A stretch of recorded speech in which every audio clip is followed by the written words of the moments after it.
अगर आज से हम सिर्फ कुछ हफ्ते पीछे जाएंगे तो हमें इंडियन क्रिकेट की हालत बड़ी अजीब सी दिखाई देगी। Back to back test series हारकर इंडिया अपनी लोवेस्ट पर थी। रोहित शर्मा के कप्तानी पर भी सवाल उठाए जा रहे थे। वहीं गौतम गंभीर को भी एक इगोइस्टिक कोच का टैग मिल चुका था और फैंस विराट कोहली की परफॉर्मेंस की वजह से उनकी रिटायरमेंट के पीछे पड़े हुए थे। टीम में केकेआर कोटा जैसी बातें चल रही थी। जसप्रीत बुमराह के अलावा कोई भी प्लेयर रिलायबल नहीं लग रहा था। और फिर जब इस सब के बीच में 2025 के चैंपियंस ट्रॉफी आ गई तो सबको लग रहा था कि इंडिया ये टूर्नामेंट नहीं जीत पाएगी। इसके कई सॉलिड रीजन थे। सबसे पहला तो यह कि हमारे star player Jasprit Bumrah tournament से पहले इंजर्ड थे। उसके बाद लास्ट मोमेंट पर हर्षित राणा और वरुण चक्रवर्ती जैसे कम एक्सपीरियंस वाले प्लेयर को टीम में लाया जा रहा था। उसके ऊपर से हमारी टीम में बहुत सारे स्पिनर खेल रहे थे जो कि किसी को भी समझ में नहीं आ रहा था। तो ऑल इन ऑल टूर्नामेंट में जाते हुए सभी ऑड्स इंडियन टीम के अगेंस्ट लग रहे थे, लेकिन फिर कैसे टीम इंडिया ने पूरा पासा पलट दिया और यह टूर्नामेंट जीता और 2025 की चैंपियंस ट्रॉफी अपने नाम करी। तो चलिए आज हम उसी बेहतरीन पले को फिर से याद करते हुए इस वीडियो को शुरू करते हैं और जानते हैं how India won 2025 ICC champions trophy.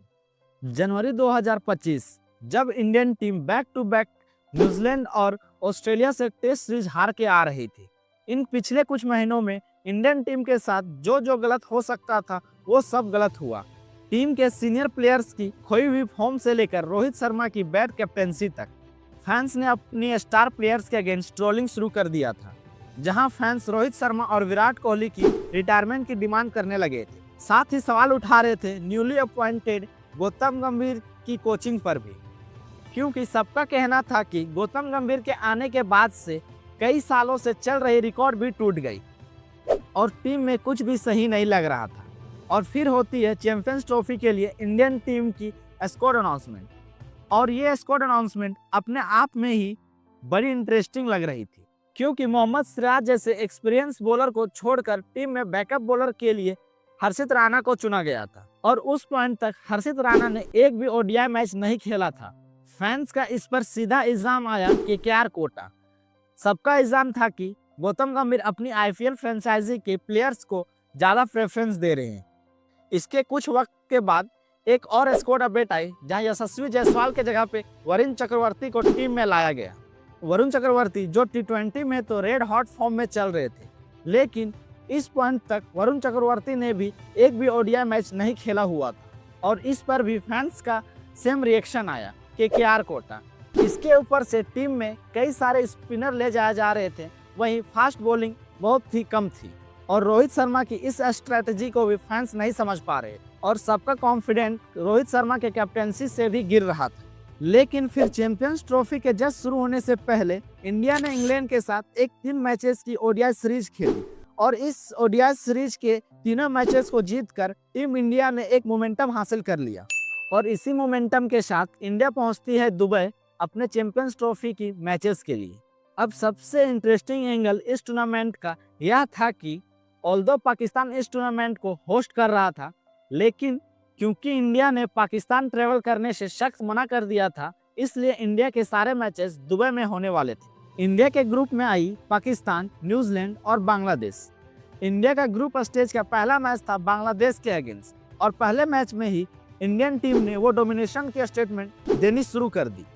सबसे पहले मोहम्मद शमी, जिन्होंने बहुत ही लंबे समय के बाद इंटरनेशनल क्रिकेट में कमबैक किया था, और यार क्या कमबैक किया। उस मैच में उन्होंने 5 विकेट लिए और इसी मैच में हर्षित राणा ने भी 3 इंपॉर्टेंट विकेट लिए और इन 3 विकेट्स के साथ ही हर्षित राणा ने अपने उन सभी हेटर्स का मुंह बंद करा दिया जो उन्हें केकेआर कोटा बुला रहे थे।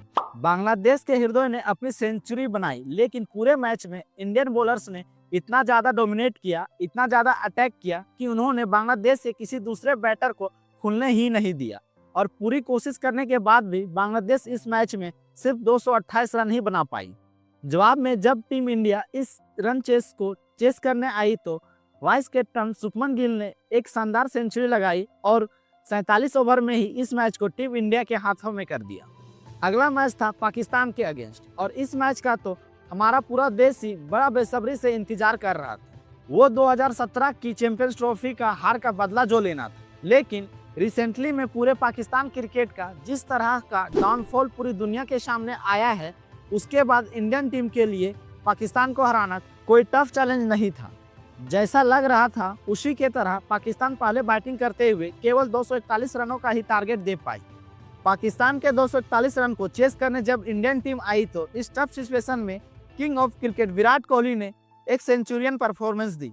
साथ ही इम्पैक्टफुल कंट्रीब्यूशन आया श्रेयस अय्यर के बैट से, जिन्होंने इस पूरे टूर्नामेंट में काफी शानदार बैटिंग की। श्रेयस अय्यर ने इंपॉर्टेंट 56 रन बनाए और इसी तरह इंडियन टीम ने बड़े ही कंफर्टेबल तरीका से इस मैच को सिर्फ 43 ओवर में ही जीत लिया और इस जीत के साथ ही इंडियन टीम ने पाकिस्तान को इस टूर्नामेंट से बाहर धकेल दिया था, क्योंकि इस पॉइंट तक पाकिस्तान ने अपने 3 ग्रुप स्टेज मैचेस में से 2 मैचेस में हार हासिल की थी और इस तरह से हमें बड़ा सुकून मिला। ये बड़ी अच्छी बात कही आप, क्योंकि हमने 2017 की उस हार का बदला ले लिया था। अब ग्रुप स्टेज का आखिरी मैच था न्यूजीलैंड के अगेंस्ट, और यार न्यूजीलैंड एक आईसीसी टूर्नामेंट में हमेशा ही तगड़ी फॉर्म में रहती है, इसलिए ये इंडिया के लिए एक टफ मुकाबला होने वाला था। इस मैच की शुरुआत बड़ी ही प्रेशर भरी थी। टीम इंडिया के टॉप 3 बैटर सिर्फ 30 रन बनाकर आउट हो चुके थे, लेकिन इस टफ सिचुएशन में राज करा श्रेयस अय्यर ने, जहां श्रेयस अय्यर के बैट से इस मैच में बड़ी ही एक क्रूशियल नॉक आई, जहां उन्होंने 79 रन बनाए और जब अक्षर पटेल और हार्दिक पांड्या का सपोर्ट मिला तो इंडियन टीम ने 249 रन का एक रिस्पेक्टेड टोटल बोर्ड पे लगा दिया। अब इसको डिफेंड करने के लिए जब इंडियन बॉलर्स आए तो सबसे ज्यादा साइन किया वरुण चक्रवर्ती ने, जहां वरुण चक्रवर्ती का चक्रवात कोई न्यूजीलैंड बैटर समझ नहीं पा रहे थे। उनकी मिस्ट्री को कोई डिकोड ही नहीं कर पा रहा था और इस तरह से इस मैच में वरुण चक्रवर्ती ने न्यूजीलैंड के एक के बाद एक बैटर्स को आउट करना शुरू कर दिया और मैच के एंड तक अपनी 5 विकेट हॉल भी पूरी कर ली।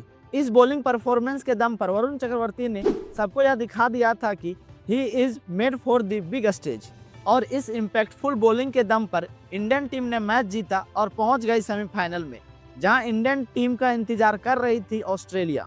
सेमीफाइनल का प्रेशर ऑलरेडी था, उसके ऊपर से माइंड में ऑस्ट्रेलियंस को फेस करने का प्रेशर, और अभी तो हम वो 2023 की वर्ल्ड कप फाइनल की यादों को भूल भी नहीं पाए थे। लेकिन इस बार रोहित शर्मा की टीम तैयार थी अपना बदला लेने के लिए। ऑस्ट्रेलिया ने पहले बैटिंग करनी शुरू की और एक बार फिर से ट्रेविस हेड ने अपना जौहर दिखाना शुरू कर दिया था। फिर आई वरुण चक्रवर्ती की मिस्ट्री, जिसके आगे ट्रेविस हेड नहीं टिक पाए, और जब ट्रेविस हेड चले गए तो मानो ऑस्ट्रेलिया का पूरा खतरा ही चला गया। लेकिन फिर स्टीवन स्मिथ और एलेक्स कैरी ने इस इनिंग को आगे बढ़ाया और टीम के स्कोर को 264 तक ले गए, जहां से यह मैच कहीं भी जा सकता था। जब इंडियन टीम इस रन को चेस करने आई तो विराट कोहली ने एक मास्टर क्लास इनिंग खेलते हुए 84 रन बनाए।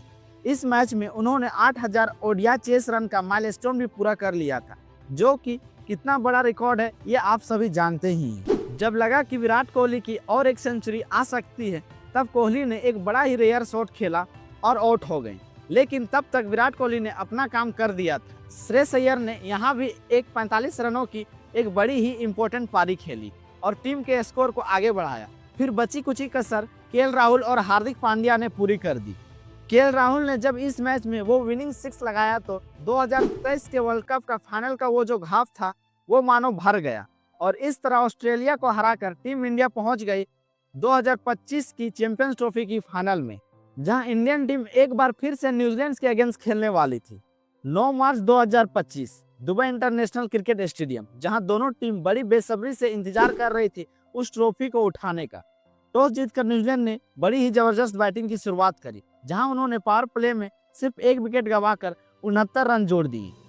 रचिंद्र रविंद्र बिना किसी रिस्क का खेल रहे थे और 37 रन भी बना चुके थे। लेकिन फिर आता है इंडिया का असली वेपन, इंडिया का स्पिन अटैक। वरुण चक्रवर्ती ने विल यंग को एक बेहतरीन डिलीवरी पर एलबीडब्ल्यू आउट किया। कुलदीप यादव ने भी आते ही इम्पैक्ट दिखा दिया और पहले तो रचिंद्र रविंद्र को आउट किया, फिर केन विलियमसन को हवा में बीट करते हुए खुद ही कैच पकड़कर आउट कर दिए। न्यूजीलैंड ने केवल 75 रन पर ही अपनी 3 इंपॉर्टेंट विकेट गंवा दी थी, लेकिन यहां से डेरेल मिचेल ने इनिंग की जिम्मेदारी को संभाला और स्कोर को आगे बढ़ाया। लेकिन इंडियन स्पिनरों ने न्यूजीलैंड के स्कोरिंग रन रेट को बिल्कुल रोक सा दिया था। डेरेल मिचेल बड़ी ही लंबी जंग लड़ते हुए दिख रहे थे, लेकिन रन निकालने में वो भी परेशान हो रहे थे।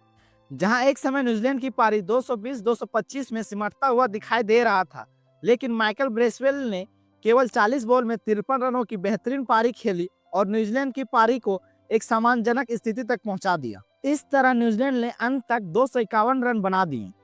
अब इंडिया को यह मैच जीतने के लिए 2025 की चैंपियंस ट्रॉफी अपने नाम करने के लिए चेस करने थे 252 रन, और इंडिया के blockbuster opening pair Rohit Sharma और शुभमन गिल ने बिना किसी परेशानी के पावर प्ले में 64 रन बना दिए। रोहित शर्मा अपने पुराने मोड़ में दिख रहे थे, जहां वो सारे बॉलरों को खूब कूट रहे थे। रोहित शर्मा ने इस मैच में 76 रन बनाए थे, जो इस स्टेज में उनका सबसे बड़ा कंट्रीब्यूशन था। यही इस मैच की सबसे इम्पैक्टफुल मूवमेंट भी था, क्योंकि ना सिर्फ रोहित शर्मा अपनी कैप्टेंसी की वजह से इस मैच को जिताने वाले थे, बल्कि रोहित द बैटर भी इस मैच में उतना ही कंट्रीब्यूशन करने वाले थे। इससे उन्होंने अपने सभी हेटर्स का मुंह बंद कर दिया था, जो उनकी बैटिंग फॉर्म पे सवाल उठा रहे थे। लेकिन फिर बॉलिंग करने आए माइकल ब्रेसवेल, जिन्होंने बैटिंग में अपना इम्पैक्ट पहले ही दिखा दिया था। फिर उन्होंने विराट कोहली को एलपीडब्ल्यू आउट किया और स्टेडियम में सन्नाटा छोड़ दिया। इसके साथ ही श्रेयस अय्यर भी डीप मिड विकेट पर कैच आउट हो चुके थे, लेकिन लकली फील्डर का पैर बाउंड्री पे टच कर रहा था। फिर जेमिसन ने भी एक सिंपल सा कैच छोड़ दिया और साथ ही ग्लेन फिलिप्स ने भी एक इम्पोर्टेंट चांस गंवा दी। और ये सिर्फ बैटिंग और बॉलिंग का मैच नहीं था, बल्कि फील्डिंग का मिस्टेक्स का भी मैच बन गया था। श्रेयस अय्यर के 48 और अक्षर पटेल के 29 के बाद केएल राहुल और रविंद्र जडेजा ने मैच में बैलेंस बनाया। राहुल ने आखिरी ओवर्स में मोमेंटम शिफ्ट किया और जब मौका आया तो इंडियन टीम को उन्होंने जीत की दहलीज पर ले जाकर खड़ा कर दिया। और फिर एंड में जडेजा ने विनिंग शॉट मारते हुए इंडिया को बना दिया था 2025 की आईसीसी चैंपियंस ट्रॉफी की विजेता। और इसके बाद जो सेलिब्रेशन के विजुअल हम सबके सामने आए, वो तो किसी भी इंडियन क्रिकेट फैन को इमोशनल बनाने के लिए काफी थे। 2017 की हार का बदला और फिर 2023 की हार का बदला, और उन सब इल्जाम का बदला जो इंडियन टीम पे पिछले कुछ महीनों में लगाए गए थे। एक टीम जो सिर्फ कुछ महीने पहले ही बिल्कुल टूटी हुई लग रही थी, आज वो टीम चैंपियन बन चुकी थी। अब अगर बात करते हैं what is the difference between 2023 world cup and 2025 ICC champions trophy, how India won the 2025 champions trophy. मेरे अकॉर्डिंग 2023 की वर्ल्ड कप और 2025 की चैंपियंस ट्रॉफी में जो डिफरेंस था वो थी श्रेयस अय्यर की बेहतरीन परफॉर्मेंस के साथ साथ केएल राहुल का भी कंट्रीब्यूशन। क्योंकि बहुत सालों के बाद पहली बार ऐसा लग रहा था कि इस बार टीम इंडिया सिर्फ टॉप 3 में डिपेंडेंट नहीं है। इस चैंपियंस ट्रॉफी में श्रेयस अय्यर, अक्षर पटेल और केएल राहुल ने इंडियन मिडिल ऑर्डर को काफी बेहतरीन ढंग से संभाला। श्रेयस अय्यर इंडिया की ओर से इस कंपटीशन में टॉप रन स्कोरर रहे। उन्होंने 5 गेम्स में 243 रन बनाए, including 2 half century against Pakistan and New Zealand in the group stage. उन्होंने 48 रन की एक क्रूशल पारी फाइनल में भी खेली थी। श्रेयस अय्यर इस कंपटीशन में इंडिया के लिए एक की रोल प्लेयर साबित हुए, क्योंकि उन्होंने फास्टरों के साथ साथ स्पिनरों को भी बहुत ही अच्छे ढंग से खेलते हुए इंडिया को बना दी 2025 की आईसीसी चैंपियंस ट्रॉफी की विजेता। बाकी आप कमेंट करके बताइए, क्या आपको भी लगता है इंडिया को चैंपियन बनाने में श्रेयस अय्यर का बहुत ही क्रूशल रोल रहा है।